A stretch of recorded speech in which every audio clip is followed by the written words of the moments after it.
Assalamualaikum warahmatullahi wabarakatuh. Berjumpa kembali pada mata kuliah biokimia. Nah, pada pertemuan kali ini kita masuk kepada pertemuan ketiga. Nah, pada pertemuan ketiga kita akan membahas mengenai asam amino. Nah, asam amino. Berbicara mengenai asam amino, mungkin saudara pernah mendengar istilah asam amino esensial, non esensial ya, seperti itu. Nah, nanti kita akan membahas sebenarnya apa sih itu asam amino. Nah, di alam itu sendiri ya, sekitar ada lebih dari 300 jenis asam amino yang dapat ditemukan di alam.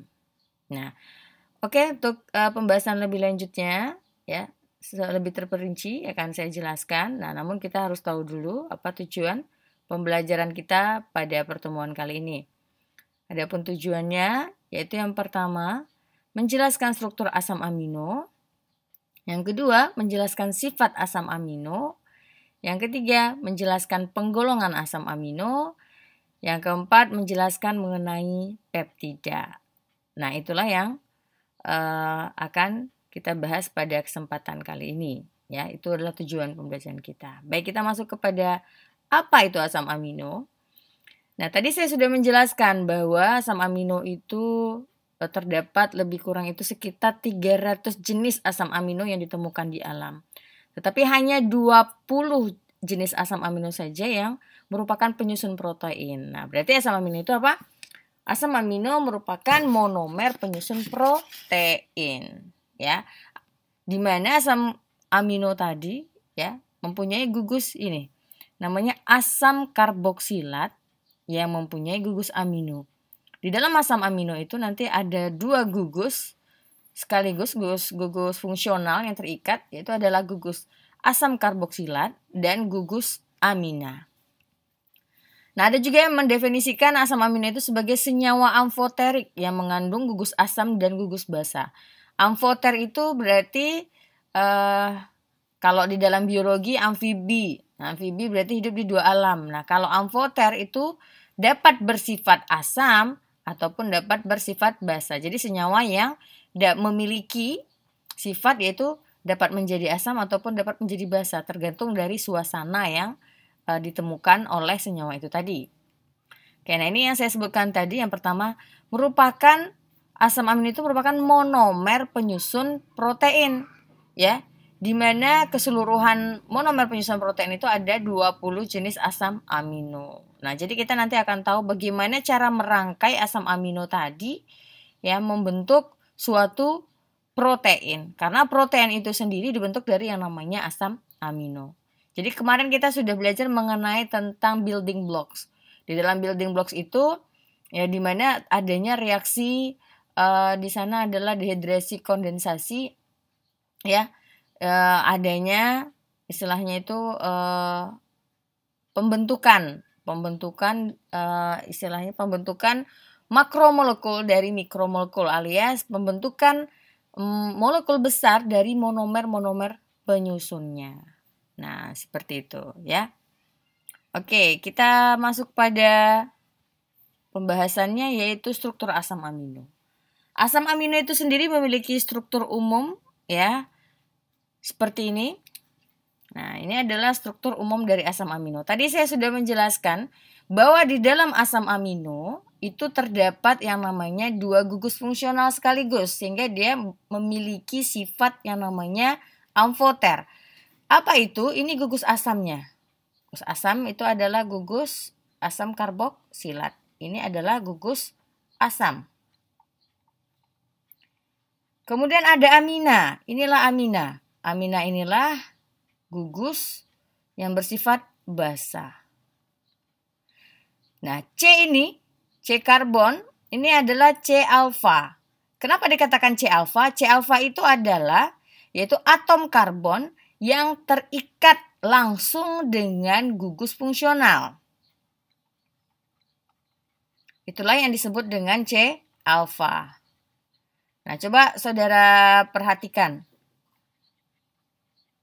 Di sini gugus C-nya ya, gugus C ini langsung berikatan dengan gugus fungsional yang karboksilat dan juga dengan amina.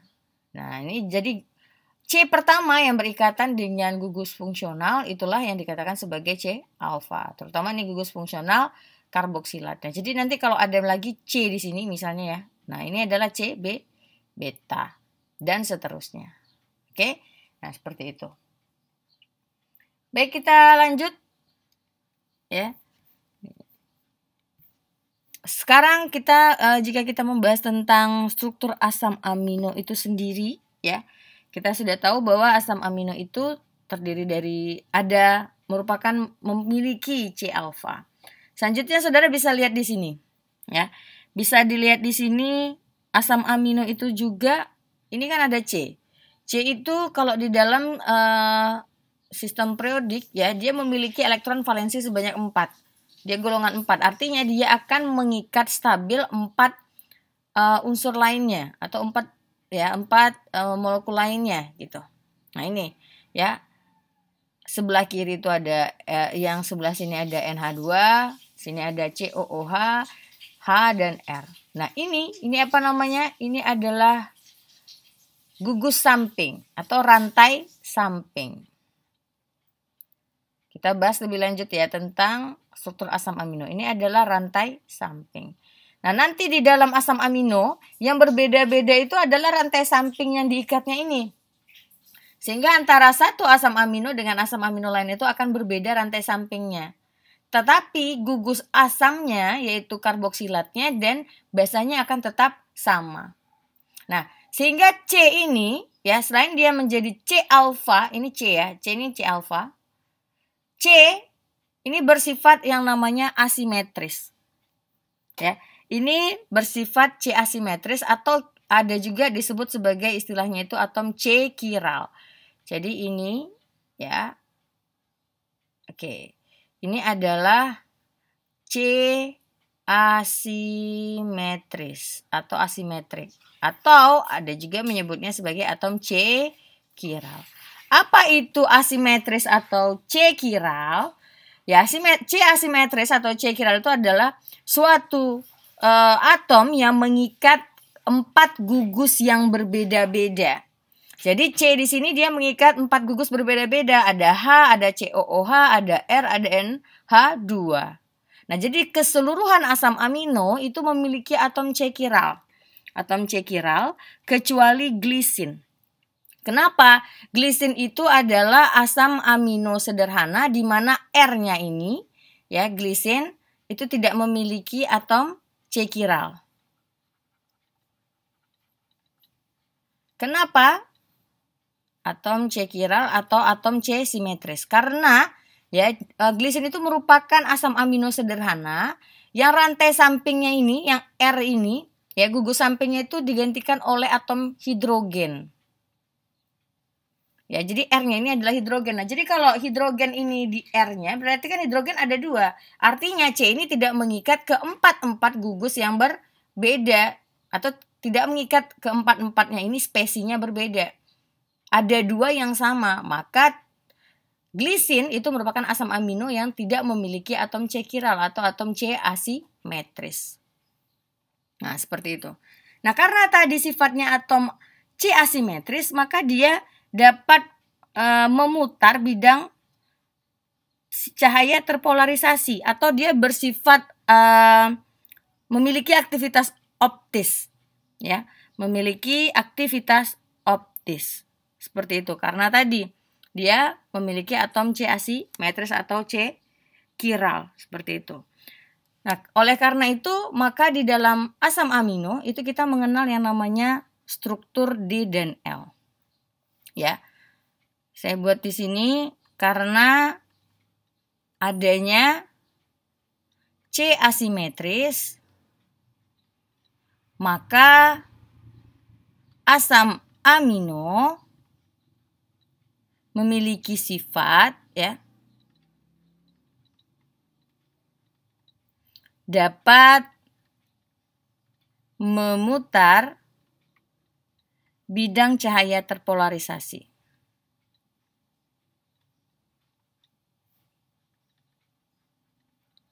Terpolarisasi atau memiliki aktivitas optik. Nah, ini ya. Karena adanya C asimetris.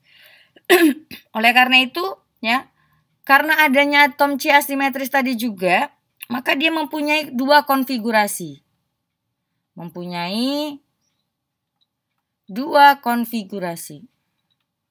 Konfigurasi apa itu? Yaitu konfigurasi D dan L. Nanti akan saya jelaskan lebih lanjut ya. Itu dia. Ini berdasarkan strukturnya. Jadi apa kesimpulan untuk struktur?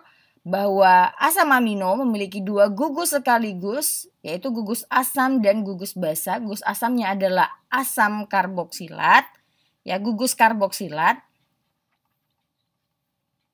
Ini ya gugus. Oh, jangan saya tulis di sini ya. Nanti jadi ini. Jadi ini adalah gugus karboksilat dan yang gugus basa itu adalah aminanya. Ini adalah yang namanya gugus karboksilat dan ini adalah gugus amina yang sifatnya basa. Seperti itu. Kemudian asam amino memiliki atom C asimetris, ya, di mana atom C asimetris atau atom C chiral itu mengikat ke 4 spesies yang berbeda. Kemudian atom C ini juga dikatakan sebagai atom C alfa. Kenapa? Karena atom C alfa itu merupakan atom C yang terikat pertama kali oleh gugus fungsional.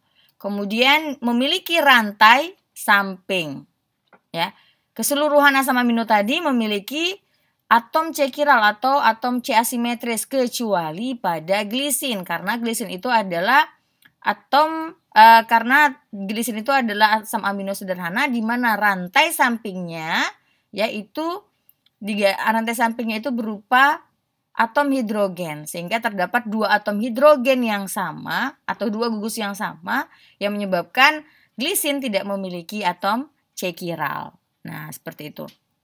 Nah, karena sifat tadi yang bersifat asimetris tadi, maka asam amino memiliki sifat dapat memutar bidang cahaya terpolarisasi atau memiliki aktivitas optik atau dapat terjadinya pencerminan. Kemudian juga memiliki dua konfigurasi, yaitu ada konfigurasi D dan L. Nah, seperti itu, ya. Nah, itu dia untuk asam amino strukturnya. Kita lanjut pada struktur D dan L asam amino. Ini yang saya sebutkan tadi ya. Penjelasan lebih lanjut.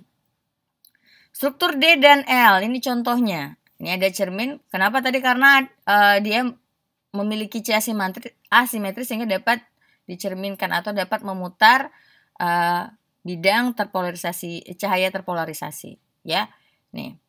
Ini D-glyceraldehid. Ya, ada D-glyceraldehid, ada L-glyceraldehid. Ini salah satu jenis asam amino. Nah, kapan dikatakan dia memiliki konfigurasi, memiliki struktur D? Ketika, nih, coba diperhatikan di sini. Ya, di sini ada OH-nya, ya. Ini ada asam gugus karboksilatnya. Ini ada OH-nya juga. Ini perbedaannya ya. Kalau D-glyceraldehid itu di mana C alfanya mengikat atom, ya, gugus OH letaknya di sebelah kanan. Sementara kalau L itu letak gugus OH-nya diikatnya di sebelah kiri. Nah, kalau supaya saudara mudah mengingatnya, kalau dalam bahasa Inggris kan L itu left ya, maka strukturnya itu L-glyceraldehid left. Jadi letak OH-nya pada atom C alfanya atau C chiralnya itu, ya, atom C alfanya itu di sebelah kiri. Ya, otomatis kalau L itu left di sebelah kiri, ya berarti kebalikannya D itu berarti di sebelah kanan. Oke. Nah, itu untuk saudara, untuk mempermudah saudara mengingatnya. Nah, asam-asam amino yang terdapat pada protein itu umumnya memiliki konfigurasi L, ya. Asam amino yang terdapat di dalam protein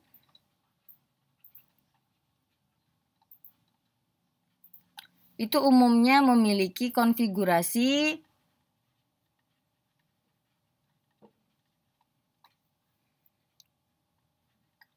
L. Nah, jadi ini kebanyakan di dalam protein itu asam amino penyusunnya konfigurasinya L. Nah, sedangkan yang asam amino yang mempunyai konfigurasi D itu dapat diperoleh dari organisme mikro, ya. Untuk konfigurasi D itu biasanya itu dapat diperoleh, nah ini dari organisme mikro.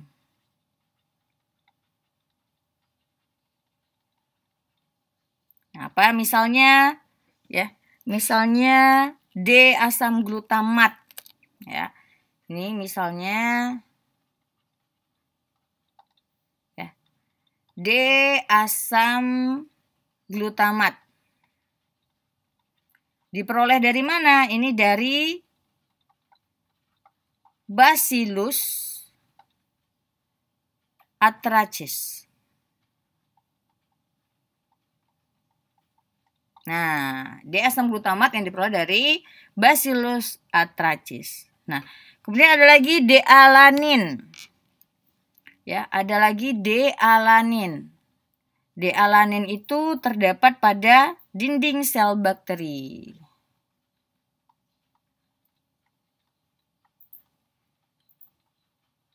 Terdapat pada dinding sel bakteri. Nah, kemudian nah ini ya. Selain itu, D asam amino dapat pula diperoleh sebagai hasil hidrolisis antibiotik. Ya. Ini ada D asam amino juga, ini saya beri tanda bintang begini ya. D asam amino itu dapat juga diperoleh dari hasil hidrolisis antibiotik gramisidin atau bacitracin.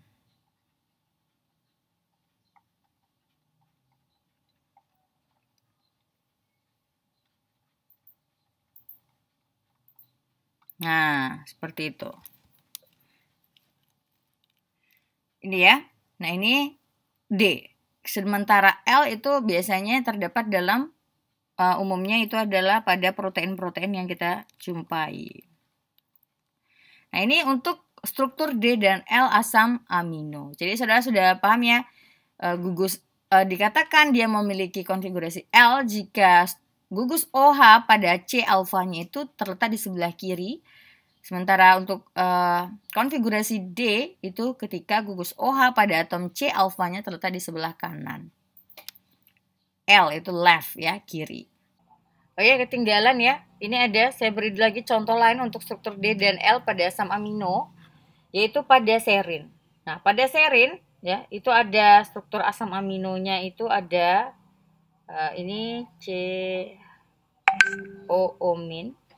Kemudian ada C, ada H, ada N H3 ya, kemudian ada CH2OH.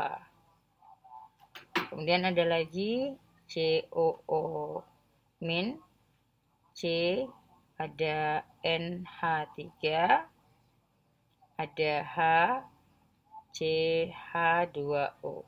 Nah, seperti ini ya. Jika saudara perhatikan di sini, apa bedanya? Kalau tadi kan kita prekursornya OH ya, jika OH-nya terletak di sebelah kiri, ya pada C alfa itu sebelah kiri, maka dia dikatakan sebagai L-gliseraldehid. Nah, kalau pada serin ini sendiri, ya ini serin. Nah, pada serin ini coba diperhatikan. Yang terikat pada C alfanya itu adalah H dan gugus NH3-nya itu tadi. Nah, atau NH2 ya. Nah, untuk konfigurasi L, jika seperti ini, maka L itu jika letak dari NH3-nya di sebelah kiri, ini ya, maka dia kita katakan sebagai L-serin. Nah, jika NH3-nya terletak di sebelah kanan, maka atau NH2 ya, ini NH3+. Nah, NH3+ atau NH2-nya letaknya di sebelah kanan. Nah, ini dikatakan sebagai D-serin. Nah, jadi NH2 Ini karena terbentuk molekulnya terbentuk dalam berada dalam bentuk ion, maka di sini COO- dan NH3+. Nah, kalau dia tidak dalam bentuk ion berarti NH3 sama dengan NH2 seperti itu ya. Ini yang sudah terprotonisasi. Nah, itu mungkin tambahan contoh dari saya untuk konfigurasi struktur D dan L pada asam amino. Kita lanjut pada sifat asam amino. Apa saja sifatnya? Yang pertama, larut dalam air dan tidak larut dalam pelarut organik nonpolar seperti eter, aseton, dan kloroform. Nah, dia larut dalam air. Karena tadi kan dia sudah istilahnya mengandung gugus asam dan gugus basa. Jadi dia dapat nanti bersifat asam ataupun dapat bersifat basa. Oke, kemudian selanjutnya ya. Kalau ini dilihat sendiri ya tadi, kalau kita lihat dari gugus penyusunnya, yaitu kalau gugus asam karboksilat itu sendiri sebenarnya ya baik itu alifatik maupun aromatik ya, itu umumnya kurang larut dalam air. Nah, begitu juga dengan amina. Tetapi kalau amina itu dia larut di dalam pelarut organik. Tetapi di dalam asam amino ketika mereka sudah bergabung menjadi satu membentuk asam amino, maka dia berubah sifatnya menjadi larut dalam air. Tetapi tidak larut dalam pelarut organik non-polar. Oke. Selanjutnya sifatnya yaitu memiliki titik lebur yang tinggi dibandingkan dengan asam karboksilat atau amina. Titik lebur. Titik lebur ini berkaitan dengan besarnya molekul dari asam amino itu tadi. Nah, dikarenakan asam amino itu adalah gabungan dari beberapa gugus fungsional dan atom lainnya, itu menyebabkan titik leburnya itu jauh lebih tinggi. Ya, itu dia. Selanjutnya apa? Selanjutnya memiliki polaritas yang tinggi. Dia bersifat polar. Oke. Polar itu berarti dia suka air alias mudah larut dalam air. Ya, polar. Kemudian memiliki titik isoelektrik. Ya, memiliki titik isoelektrik. Nah, ada yang tahu apa itu titik isoelektrik? Sebelum kita bahas titik isoelektriknya, kita bahas dulu nih yang berikutnya, bersifat amfoter. Nah, tadi masih ingat kenapa asam amino itu bersifat amfoter? Karena asam amino itu memiliki dua gugus fungsional sekaligus di dalamnya. Ada gugus fungsional asam, yaitu berasal dari karboksilat, dan ada gugus fungsional basa yang berasal dari amina. Sehingga dia bersifat amfoter. Nah, seperti itu ya. Sehingga dia bersifat amfoter. Nah, jadi apabila kita melarutkan ya, di sini apabila karboksilat itu kita larutkan dalam air, ya maka gugus karboksilat tadi, ya karboksilat itu kan COOH. Ya. Terus saya tulis lagi struktur umum dari struktur umum dari amina tadi, asam amino tadi itu NH2CH, sini R. Nah, ini COOH. Nah, coba diperhatikan di sini. Ya. Oke, coba perhatikan di sini. Ini adalah karboksilatnya. Nah, jika karboksilat ini dilarutkan di dalam air, maka dia akan melepaskan yang namanya ion H+. Melepaskan ion H+, sehingga tadi kalau kita gambarkan seperti ini, kita ambil gugusnya saja ya, COOH. Oke, ini saya gambarkan sesuai strukturnya saja. Oke, ini COOH. Jika dilarutkan di dalam air, maka dia akan melepaskan yang namanya ion H+, sehingga akan membentuk yang namanya COO- ditambah dengan H+, atau melepaskan yang namanya proton. Sementara NH2 atau amina ya, itu NH2 jika dilarutkan di dalam air maka dia akan menangkap. Nah, dia akan menangkap yang namanya H+. Saya ganti colornya ya. Oke, maka di sini dia akan menangkap H+, ditambah H+, akan menghasilkan apa? Menghasilkan yang namanya NH3+. Ya, akan menghasilkan NH3+. Nah, ini dia. Nah, ini istilahnya oleh karena kedua gugus tadi asam amino ketika kita larutkan itu dapat membentuk ion positif ya, dan juga bermuatan negatif. Nah, inilah yang dikatakan sebagai, ini kita katakan sebagai Zwitterion.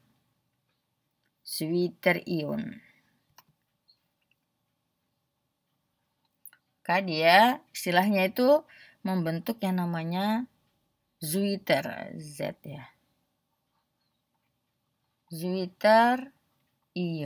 Atau inilah yang dikatakan sebagai ion amfoter. Ya, ini dia yang amfoter tadi. Nah, keadaan ini sangat tergantung dari pH ya. Nah, apabila larutan asam amino ya, itu yang di dalam air tadi ditambahkan basa, maka asam amino tadi terdapat dalam bentuk, nah seperti ini.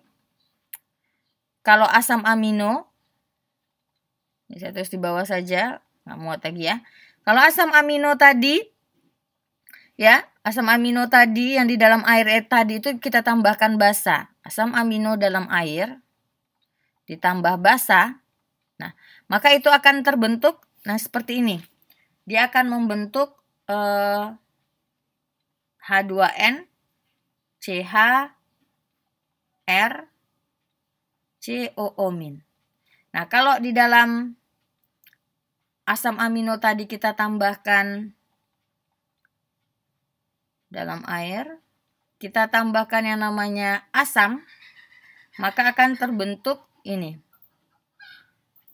Berarti H3N plus CH, R, COOH. Nah, ini dia. Oke. Membahas tentang titik isoelektrik tadi. Ya. Tadi saya sudah mengungkapkan ya, barusan kita bahas bahwa ketika asam amino tadi dilarutkan dalam air, maka dia akan membentuk Zwitterion alias dapat membentuk ion positif dan ion negatif sekaligus. Nah, ini yang dinamakan dengan Zwitterion. Nah, Zwitterion itu sendiri artinya ion hibrid ya. Itu berasal dari bahasa Jerman ya. Yang artinya ion hibrid. Nah, Zwitterion tadi dapat berfungsi sebagai donor proton, ini pendonornya, dan istilahnya itu akseptor proton. Nah, karena sifatnya yang polar ini tadi, ya dia ini artinya dia bersifat polar. Maka dia dapat berfungsi tadi ya bersifat sebagai amfoter. Nah, jadi untuk titik isoelektrik itu sendiri ya.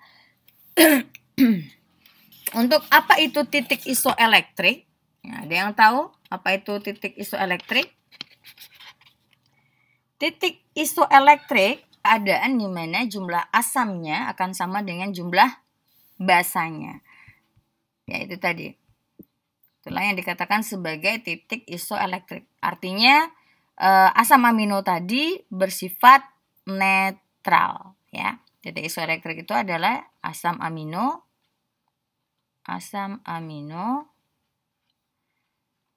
bersifat netral. Seperti itu.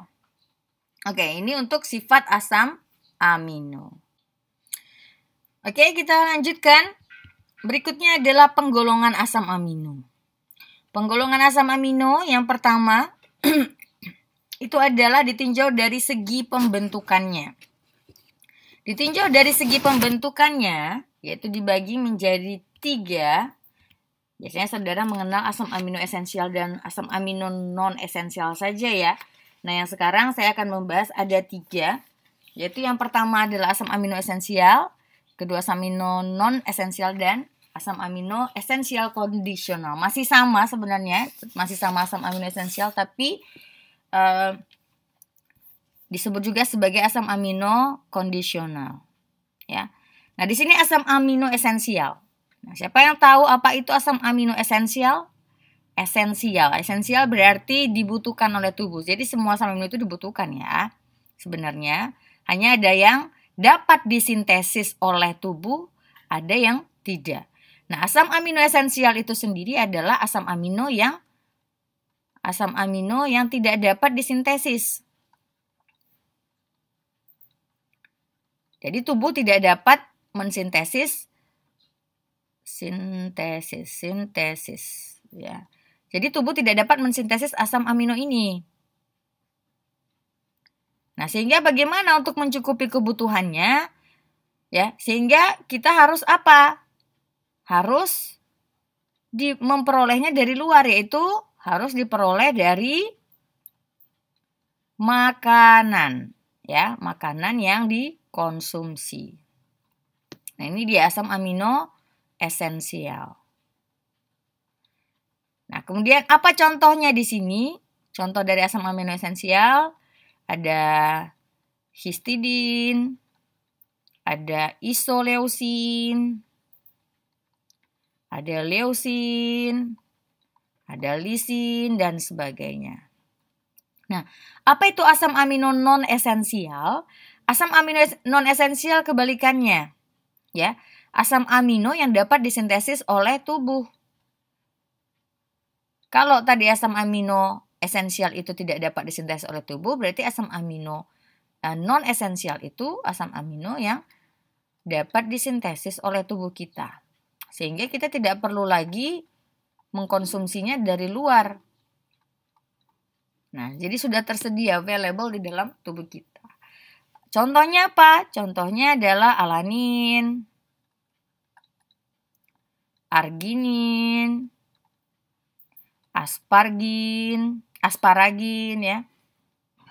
Asam aspartat. Nah, sistein. Nah, sistein ini biasanya dapatnya dalam rambut nih.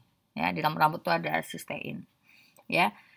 Glutamin, glisin, prolin, dan sebagainya. Nah, asam amino esensial kondisional. Nah, ini mungkin yang saudara baru dengar. Asam amino esensial kondisional, di mana ini merupakan ya, ini adalah asam amino yang tidak dapat disintesis oleh tubuh tentunya karena di esensial, tidak dapat disintesis oleh tubuh ya. Karena apa? Ini ada namanya kondisional, berarti karena pada keadaan sakit atau kurangnya prekursor.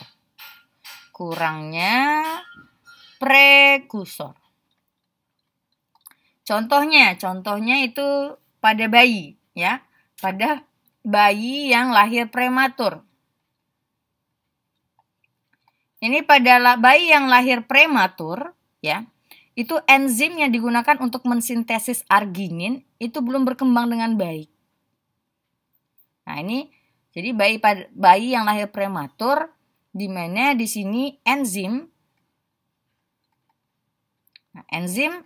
yang digunakan untuk mensintesis arginin itu belum berkembang dengan baik.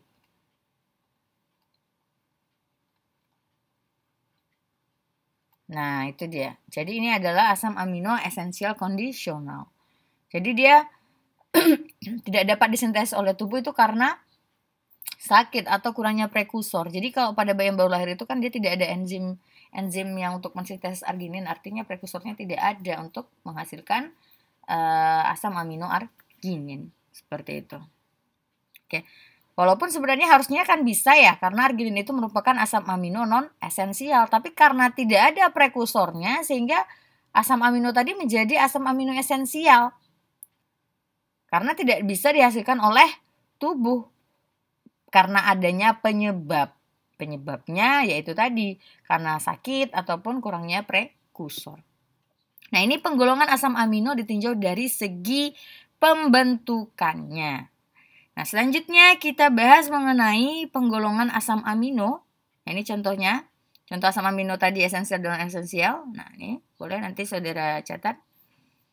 Ada asam amino esensial ini histidin, isoleusin sampai valin, asam amino non esensial alanin sampai tirosin. Nah, ini silakan dicatat atau dihafalkan ya. Jadi kita itu ada 20 asam amino yang perlu kita ingat ya, karena sebenarnya ada 300-an yang asam amino yang ada di alam, tetapi hanya 20 jenis asam amino yang istilahnya itu dijadikan sebagai dasar pembentuk protein. Jadi protein itu dibentuk oleh 20 jenis asam amino. Seperti itu. Oke, penggolongan asam amino berikutnya ditinjau dari rantai samping yang diikatnya. Yang pertama ada gugus R nonpolar atau hidrofobik. Di sini ya terdapat asam amino dengan gugus R alifatik dan aromatik. Ya, gugus R nonpolar atau hidrofobik. Nonpolar atau hidrofobik itu biasanya terdapat dalam bentuk rantainya itu R-nya, T sampingnya R alifatik ataupun R aromatik. Gitu ya. Nah, contohnya itu adalah contohnya ini. Nah, contoh asam amino dengan R nonpolar, yaitu ini dia untuk nonpolar alifatik. Gugus R-nya. Coba yang mana kira-kira gugus R-nya di sini? Gugus R-nya. Ini NH. Paham nggak saudara ini membacanya? Ini yang sudut-sudut ini nih C ya. Ini C gitu. Nah, paham ya? Nah, ini C. Jadi hanya nggak dituliskan di sini. C 1, 2 gitu. Oke. Nah, coba perhatikan di sana. Ada alifatik. Alifatik itu berupa rantai lurus. Sedangkan aromatik itu yaitu berupa rantai tertutup lingkaran dengan ikatan rangkapnya berselang-seling. Nah, itulah yang dikatakan sebagai gugus R aromatik. Nah, ini contohnya ya. Ada glisin, alanin. Nah, kalau glisin ini dia memiliki istilahnya, glisin tadi adalah asam amino sederhana di mana rantai sampingnya itu adalah diganti dengan H. Nah, otomatis dia alifatik dong karena cuma H doang gitu ya. Alifatik itu rantai lurus. Nah, alanin ini alanin. Nah, alanin itu ini C. Nah, berarti yang mana rantai sampingnya ini? Ada yang tahu? Rantai sampingnya berarti ini CH3 alanin rantai sampingnya. Kalau prolin ini yang mana rantai sampingnya kira-kira? Prolin yang mana? Nah, ini ya rantai sampingnya yang di sebelah sini nih. Ini rantai sampingnya nih. Ah, nih. Bu, ini kan dia berbentuk siklik, Bu. Ya, dia siklik tetapi tidak aromatik. Jadi tetap kita anggap sebagai alifatik. Valin. Nah, ini valin. Valin berarti ini adalah rantai sampingnya. Oke. Yang setelah NH2 ini berarti C. Nih, ini ya. Oke, itu dia untuk asam amino dengan R nonpolar. Ini yang untuk fenilalanin aromatik, ini aromatik ya. Aromatik.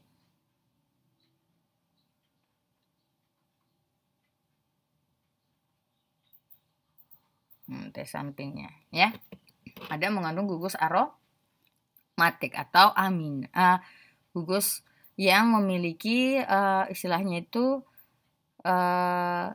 gugus siklik dengan ikatan rangkap yang berselang-seling. Nah, ini Di sini rangkapnya, kemudian ikatan tunggal, rangkap, tunggal, rangkap, tunggal. Nah, dia berbentuk siklik. Siklik itu lingkaran. Oke. Kita lanjut pada pembagian penggolongan asam amino yang kedua, yaitu adalah ditinjau dari rantai sampingnya masih. Yang kedua adalah gugus R polar tak bermuatan. Kalau tadi non-polar artinya berarti sifatnya itu kurang larut dalam air. Kenapa? Karena dia bersifatnya non-polar. Non-polar itu kan tidak suka air tuh. Atau kita sebut sebagai hidrofobik. Hidrofobik ya.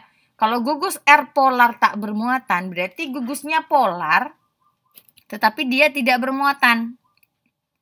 Karena polar itu kan ada yang berbentuk ion nih, ion positif, ada ion negatif. Nah, tapi sementara kalau R polar tak bermuatan itu dia mengandung gugus fungsional yang membentuk ikatan hidrogen dengan air sehingga lebih larut dalam air atau lebih hidrofilik dibandingkan dengan asam amino nonpolar.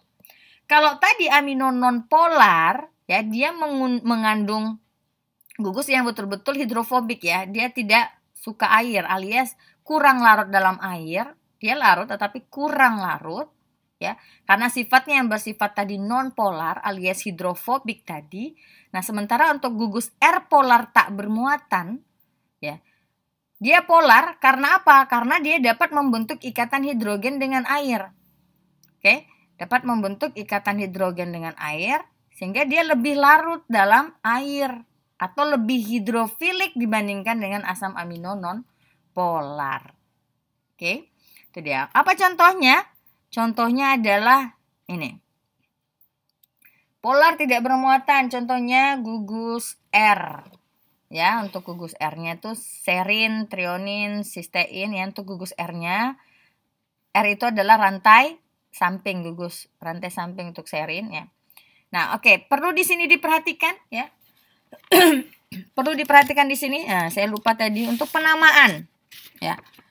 Ya, untuk penamaan pada asam amino itu sendiri itu biasanya karena dia panjang, itu biasanya disingkat lewat simbolnya. Simbolnya kalau serin itu simbolnya adalah ser seperti itu. Kalau trionin adalah THR, sistein cis. Ini kan bahasa Indonesia ya. Nah, jadi dia bukan dari ini bahasa ilmiahnya, diambil bahasa ilmiahnya. Biasanya itu diambil dari 3 huruf pertama, seperti itu. Kalau glutamin berarti glu. Nah, kalau asparagin itu ASN. Ya. Nah, kalau misalnya asparagin mungkin sudah ada yang ASP, nah berarti dia singkatnya jadi ASN, sistein cis seperti itu. Trionin THR. Nah, simbolnya sesuai dengan huruf pertamanya.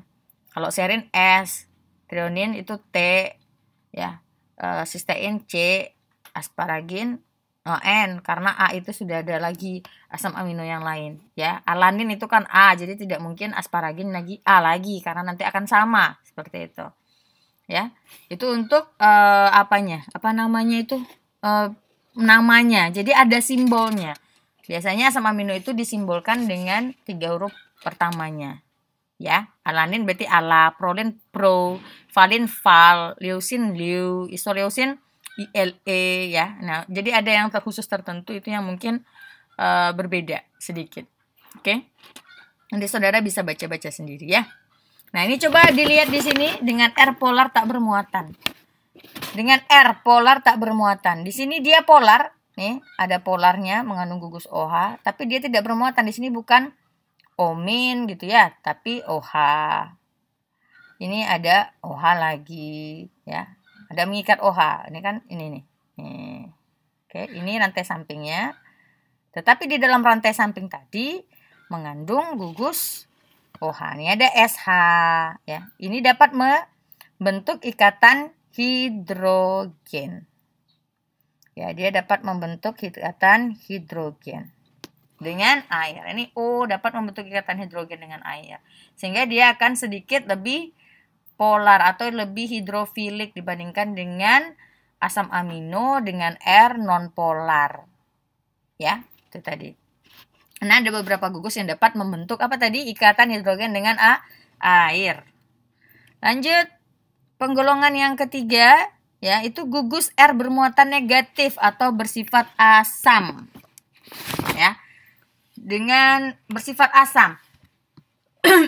Tadi kita tahu bahwa asam amino tadi, ya, asam amino tadi kan sifatnya amfoter tuh. Amfoter, dan ada yang namanya titik isoelektrik di mana istilahnya itu pH-nya netral. Nah, ada kalanya gugus R itu pH-nya itu menjadi negatif alias asam. Kenapa? Karena ya tadi pada pH 7 itu nanti ada penambahan gugus karboksil. Kita tahu bahwa gugus karboksil ini kan sifatnya asam. Jadi kalau gugus karboksilnya berlebih, maka dia akan dapat membentuk yang namanya asam amino asam atau asam amino negatif. Jika R-nya tadi mengandung gugus karboksil, maka dia akan dapat membentuk yang namanya asam amino asam. Nah, contohnya apa? Contohnya nanti ya. Contohnya itu akan ada nih strukturnya. Ini saya sebutkan namanya saja. Nah, contohnya itu adalah asam aspartat dan asam glutamat. Nah, ini masing-masing mempunyai tambahan gugus karboksil. Seperti itu, ya. Selanjutnya, nah ini ya, bermuatan negatif. Tadi contohnya, nah asam aspartat dan asam glutamat. Jadi ada lagi tambahan asamnya. Ini kan tadi nih, tambahan asamnya ya. Ini tambahan asamnya, ini adalah gugus karboksilnya. Nah ini dia tambahan asamnya. Ada lagi tambahan asam karboksilat sehingga menyebabkan dia istilahnya itu memiliki muatan negatif alias memiliki sifat asam. Nih, jadi ada tambahan lagi. Oke. Berikutnya asam amino penggolongannya. Yang keempat, kalau tadi asam berarti ada basa, berarti memiliki gugus R bermuatan positif. Artinya di sini apa? Kalau tadi penambahan gugus karboksilat berarti di sini adalah penambahan gugus amino alias amina. Apa contohnya? Contohnya ini. Nah, lisin, histidin dan arginin. Nah, di rantai sampingnya ada nih ya. Rantai sampingnya. Ini rantai sampingnya. Nah, dapat saudara lihat ada penambahan dari aminanya. NH2-nya berlebih begitu. NH2-nya berlebih. Ya. Ini ada NH2, ya ini juga seperti itu. Jadi artinya dia muatan positifnya berlebih sehingga dia menyebabkan asam amino tadi bersifat basa. Nah, itu dia untuk penggolongan asam amino berdasarkan rantai samping yang diikatnya. Kalau berdasarkan tadi kebutuhan kita, ya berarti ada asam, berdasarkan kemampuan tubuh mensintesis itu ada asam amino esensial, non-esensial, dan esensial conditional. Ya, itu dia. Kita bahas peptida. Ini pengantar sedikit saja tentang peptida karena tadi kita sudah mengetahui bahwa asam amino yaitu adalah monomer penyusun dari protein. Nah, bagaimana dia berikatan? Dia akan berikatan antara asam amino yang satu dengan asam amino yang lain itu melalui yang namanya ikatan peptida. Jadi, nanti akan ada reaksi di mana asam amino yang satu dengan asam amino yang lain itu berikatan dengan membentuk yang namanya ikatan peptida. Nah, ikatan peptida itu ya dapat kita definisikan sebagai dua atau lebih molekul asam amino yang diikat secara kovalen melalui suatu ikatan amida substitusi. Jadi ikatan peptida itu adalah ikatan kovalen yang melalui ikatan amida substitusi. Nah, ada istilahnya dipeptida, tripeptida, tetrapeptida, pentapeptida, dan polipeptida. Nah, apa ini? Kalau di, nah yang namanya di itu dua, berarti ikatan peptidanya itu istilahnya itu dibentuk dari dua asam amino.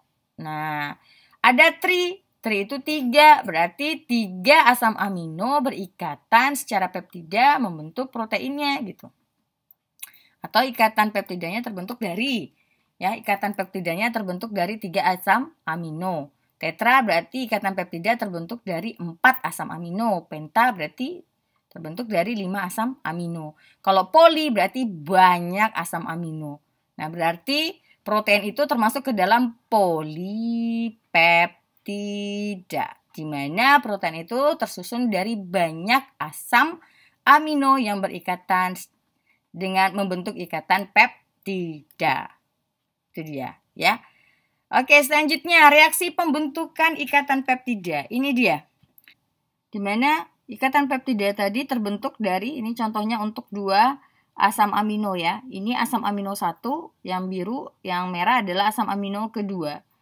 Nah, asam amino tadi bergabung membentuk ikatan peptida melalui yang namanya reaksi hidrolisis kondensasi. Ya.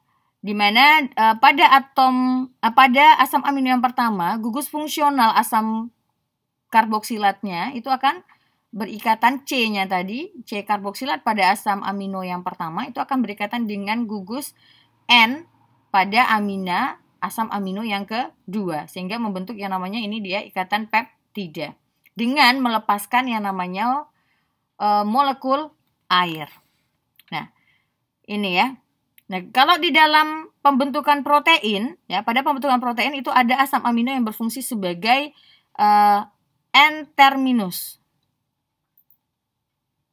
Ya, pada pembentukan protein itu ada ya, asam amino yang berfungsi sebagai N-terminus dan C-terminus. C-terminus. Nah, itu dia. Apa itu C-terminus? Ya. Ya, kalau kita misalnya berdasarkan gambarnya itu, ya, suatu protein itu, ya, protein itu selalu dimulai dengan N-terminus. Ini N-terminus dan kemudian diakhiri dengan C-terminus. C-terminus. Nah, itu dia. Jadi kira-kira apa itu N-terminus dan C-terminus? Ada yang tahu apa itu C-terminus ataupun N-terminus? Yaitu adalah yaitu adalah atom C, ya. C-terminus itu adalah C pada asam karboksilat yang tidak bereaksi. Yang berarti N-terminus yang tidak bereaksi. Jadi kan tadi dia punya 2 gugus fungsional ya. Gugus fungsional. Nah, yang pada asam amino yang pertama itu akan yang bereaksi itu adalah membentuk ikatan peptida itu adalah karboksilatnya. Kalau yang kedua itu adalah aminanya. Nah, jadi kalau secara logika, kalau saudara menghayalkannya dia berikatan terus panjang membentuk ikatan polipeptida, membentuk protein, maka kan nanti yang bereaksi itu yang di ujung sebelah sini, yang N-terminus dan C-terminus tadi tidak bereaksi kan seperti itu. Tidak bereaksi, tidak berikatan, tetapi istilahnya itu ada tambah lagi di sini. N yang bereaksi berarti ujungnya, ya, kalau misalnya saya gambarkan lagi, misalnya ada lagi reaksi di sini, ya, ini kan berarti kalau misalnya ada lagi, ya, berarti kan di sini ada C, ini bukan C ya, berarti N ya, N. Nah, berarti ini ada N lagi yang bereaksi. Nah, makanya di sini tambah lagi N. Nah, ini kan berarti nggak ada lagi nih. Nah, N, kemudian ada H, ada C, ini R3 berarti H, C, O, OH. Nah, seperti ini seterusnya. Nah, jadi NH2 di sini tidak diusik. Nah, kemudian ini bereaksi lagi, nanti datang lagi bereaksi lagi dengan NH2. Kemudian NH2-nya, COOH-nya ada lagi, dan seterusnya. Inilah yang dikatakan sebagai C-terminus, dan ini adalah yang N-terminus. Nah, seperti itu. Oke, ini adalah reaksi pembentukan ikatan peptida. Oke, berikutnya kita masuk pada tata nama. Tata nama. Nah, tata nama asam amino tadi, ya, peptida bukan asam amino, peptida tadi itu didasarkan kepada jenis asam amino yang membentuknya. Jadi asam aminonya apa saja? Kalau glisin ya berarti nanti ada kaitannya dengan glisin namanya, seperti itu. Tergantung dari asam aminonya ya. Bukan nama yang ada secara khusus seperti itu, tidak.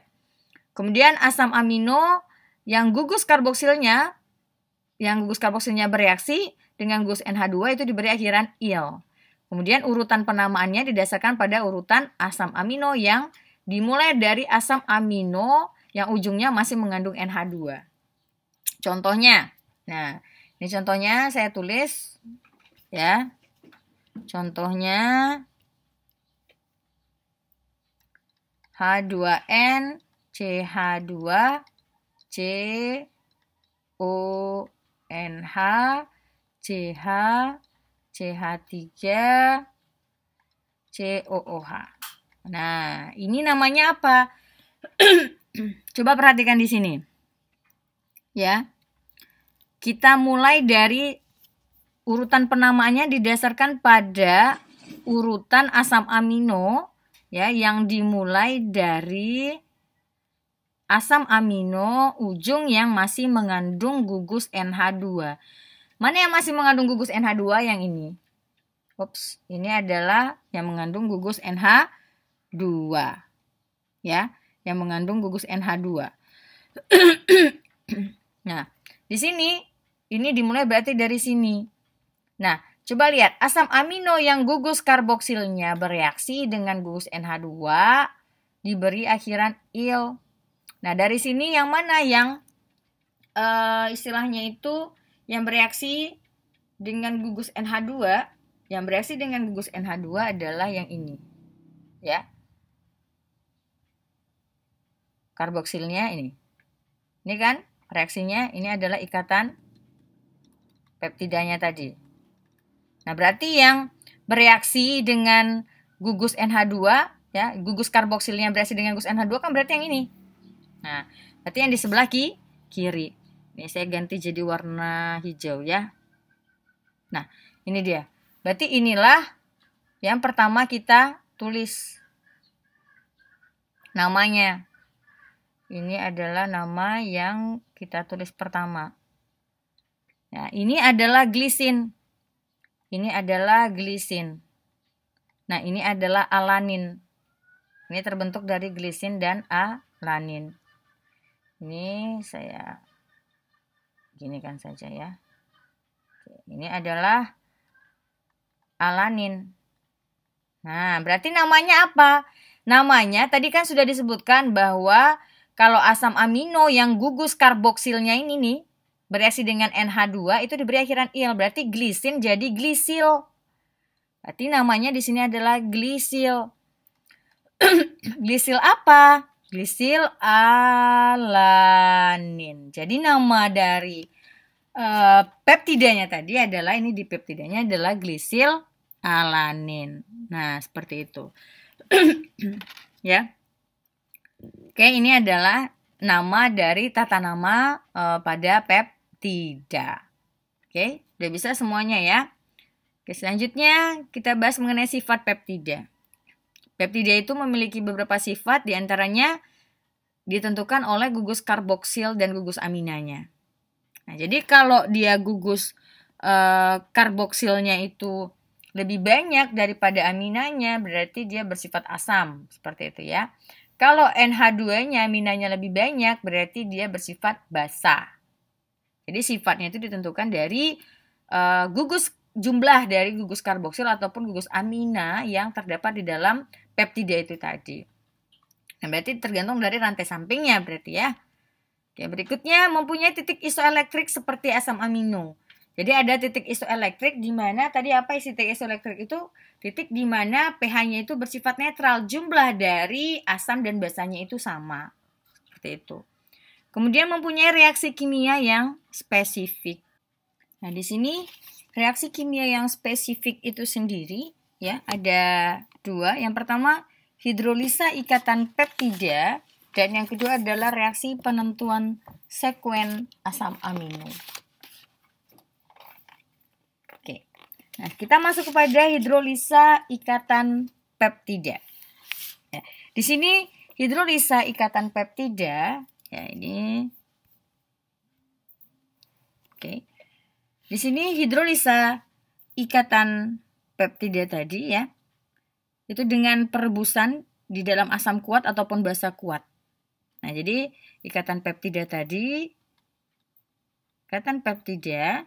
itu dapat dihidrolisa dengan perebusan di dalam asam kuat atau basa kuat. Basa kuat itu untuk menghasilkan komponen amino.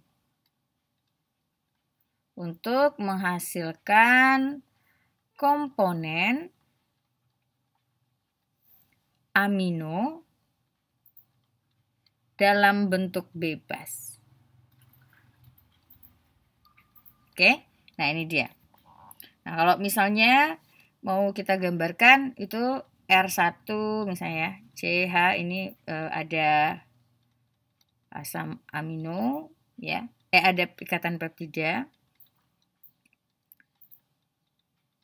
Kalau kita gambarkan R2 COO- itu mengeluarkan AA. Bentar ya.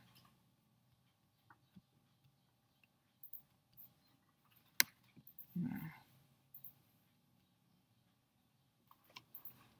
H2O, kemudian ini akan menghasilkan komponen amino bebas jika direbus di dalam asam kuat ataupun basa kuat. Seperti itu. COO- ditambah dia akan kembali membentuk komponen amino dalam bentuk bebas. Seperti ini. Nah, itu ya.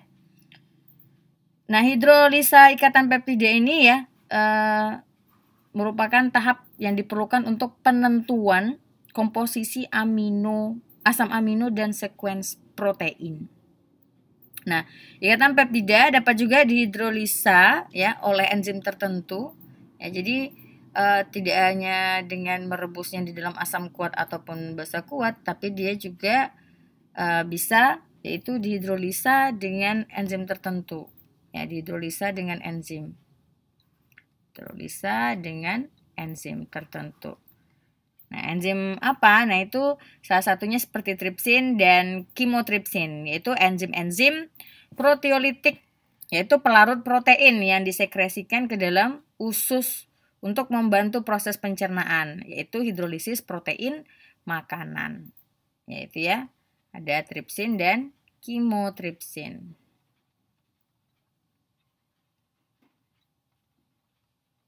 Nah, itu tadi. Ini dalam proses pencernaan makanan. Nah, tripsin dan kimotripsin itu bersifat selektif ya. Kalau tripsin dan kimotripsin itu sifatnya selektif dalam mengkatalisis hidrolisa peptida. Nah, tripsin itu sendiri itu hanya menghidrolisa ikatan peptida pada gugus karboksil dari residu lisin ataupun arginin. Nah, itu. Sedangkan kimotripsin itu sendiri ya, itu menyerang hanya ikatan peptida pada gugus karboksil pada fenilalanin, triptofan dan tirosin. Nah, jadi istilahnya itu di sini kalau hidrolisa dengan enzim itu dia jauh lebih spesifik atau lebih khas ya. Karena enzim itu tadi hanya menghidrolisa ikatan tertentu. Ikatan peptida itu yang tertentu, bagian-bagian tertentu. Berikutnya adalah reaksi penentuan sekuen asam amino. Nah, reaksi penentuan sekuen asam amino ini ya, itu salah satunya ya, contohnya adalah dengan 1-fluoro ya. Dengan 1-fluoro ini alias fluoro 2,4 dinitrobenzen. Nah, itu. Nah, di sini ya reaksi ini 1-fluoro 2,4 dinitrobenzen ya, bereaksi dengan gugus alfa amino. Ini bereaksi dengan gugus alfa amino dari asam amino bebas. Ya, dari asam amino bebas. Untuk menghasilkan suatu asam yang namanya untuk menghasilkan asam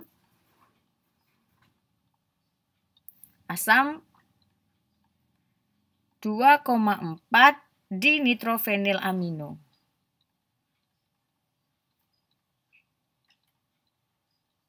Nah, ini dia.